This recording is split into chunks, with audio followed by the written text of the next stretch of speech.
এবার আমি চামচ দিয়ে এবার একটু কেটে দেখাবো। দেখো কতটা নরম হয়েছে আর দেখো কতটা রসালো হয়েছে। দেখো একদম নরম স্পঞ্জ মতো হয়েছে আর কতটা রসালো।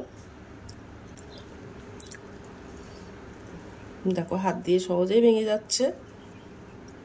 হ্যালো বন্ধুরা, তো আমি আজকে আবার অন্যদিনের মতো নতুন একটা রেসিপি নিয়ে এসেছি। আজকে রেসিপি হচ্ছে ছানা ছাড়াই আজকে আমি তাল দিয়ে কালোজাম মিষ্টি বানাবো। তো চলো আমি এই রেসিপিটা কিভাবে বানাই তোমরা শেষ পর্যন্ত ভিডিওটা স্কিপ না করে দেখতে থাকো। তো চলো রেসিপিটা শুরু করি। প্রথমে আমি একটা উনানে ফ্রাইং প্যান দিয়ে দিলাম, গ্যাসটা অন করে দিয়েছি। ফ্রাইং প্যানটা গরম হয়ে গেছে। ফ্রাইং প্যানের মধ্যে আমি 1 চামচ মতো ঘি দিয়ে দেব।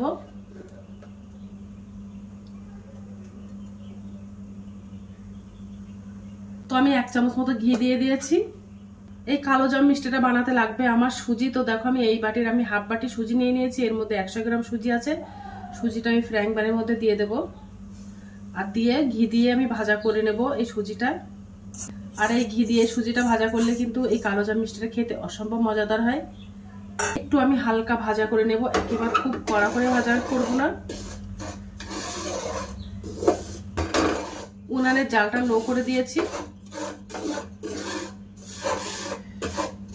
একটু হালকা ভাজা করে নেব, তাহলে এই মিষ্টিটা খেতে অসম্ভব মজাদার হয়। সুজিটা ভাজা করা হয়ে গেছে। এবার আমি ওর মধ্যে 1 বাটি তালের কাঠ দিয়ে দেব। দিয়ে একটা আমি শক্ত ডো বানিয়ে নেব।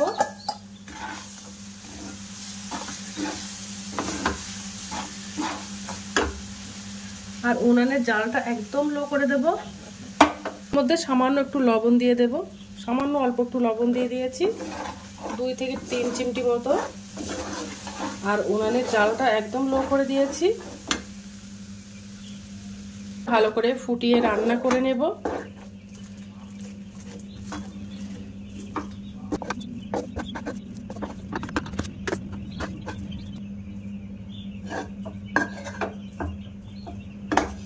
দেখো ডোটা বানানো হয়ে গেছে। এবার আমি গ্যাসটা অফ করে দেব। এবার আমি ডোটা একটা প্লেটে ঢেলে নেব। প্লেটে দেখো আমি ডোটা ঢেলে নিয়েছি। এবার আমি গরম থাকতে থাকতে ডোটা ভালো করে মেখে নেব। এবার আমি ওর মধ্যে হাফ চামচেরও কম বেকিং পাউডার আর একটু বেকিং সোডা দিয়ে দেব। বুঝতে পারছো কতটা দিচ্ছি, 1 চামচের 4 ভাগের 1 ভাগ বেকিং সোডা দিয়ে দিলাম।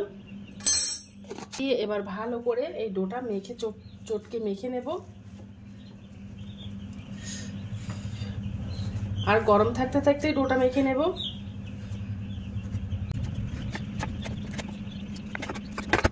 ভালো করে চটকে মেখে একটা মসৃণ ভাবে একটা ডো বানিয়ে নেব।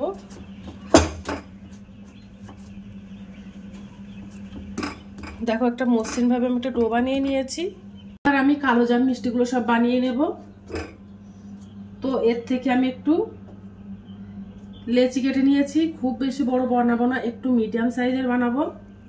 নিয়ে এবার বেশ হাতের মধ্যে নিয়ে গোলাকার করে নেব। দেখো গোলাকার করে নিয়েছি। এইভাবে আমি বাদ বাকি মিষ্টিগুলো সব বানিয়ে নেব। দেখো আরেকটা লেচি কেটে নিয়েছি।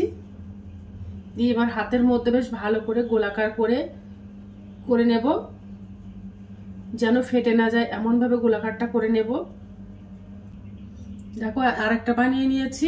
তো দেখো মিষ্টিগুলো সব বানানো হয়ে গেছে। এবার কড়াইতে তেল দিয়ে দিয়েছি। এবার আমি মিষ্টিগুলো সব ভাজা করে নেব।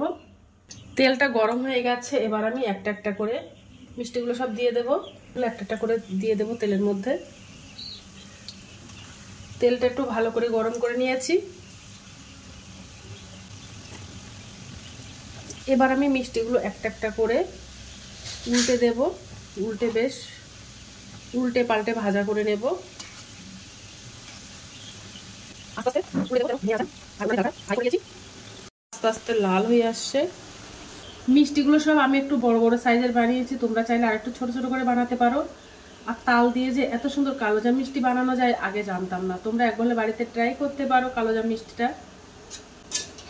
এই মিষ্টিটা কিন্তু ছানা ছাড়াই বানানো আর খেতেও কিন্তু অসম্ভব মজাদার হয়। তোমরা বুঝতেই পারবে না যে এটা দোকান থেকে কেনা কি বাড়িতে বানানো। দেখো মিষ্টিটা ভাজা করা হয়ে গেছে। এবার আমি একটা প্লেটে তুলে নেব।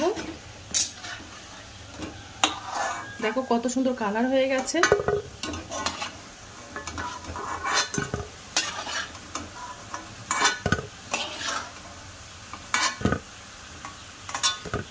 এবার আমি একটা চিনি শিরা বানিয়ে নেব। এই বাটির আমি 1 বাটি চিনি নিয়ে নিয়েছি, এর মধ্যে 300 গ্রাম চিনি আছে। তো চিনিটা আমি ঢেলে দেব কড়াইয়ের মধ্যে। ওই বাটির আমি 1 বাটি জল দিয়ে দেব, দিয়ে একটা চিনি শিরা বানিয়ে নেব। এটা বেশ ভালো করে জাল করে গলিয়ে নেব।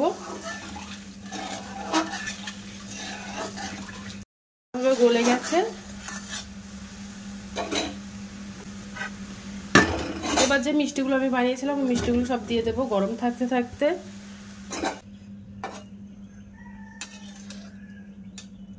1 ঘন্টার জন্য মিষ্টিগুলো সব ভেজাতে দেবো, তারপর তোমাদেরকে দেখাবো যে কেমন হয়েছে। চিনি শিরাগুলো দেখো টেনে নিয়েছে আর কত বড় বড় হয়ে গেছে ফুলে ফেপে।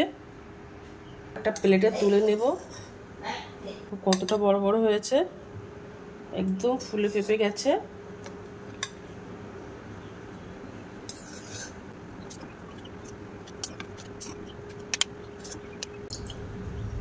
উপর থেকে চিনি শিরাটা দিয়ে দেব। তো দেখো আমার মিষ্টিটা বানানো হয়ে গেছে। এই মিষ্টিটা দেখতে যেমন সুন্দর, খেতেও কিন্তু অসম্ভব মজাদার। তোমরা একবার বাড়িতে ট্রাই করতে পারো। তো আজকের দিনের মতো ভিডিওটা শেষ করছি। আগামী দিন আবার একটা নতুন ভিডিও চলে আসবো। তো টাটা বাই বাই, সবাই ভালো থাকবে, সুস্থ থাকবে। আগামী দিন আবার একটা নতুন ভিডিও দেখা হবে।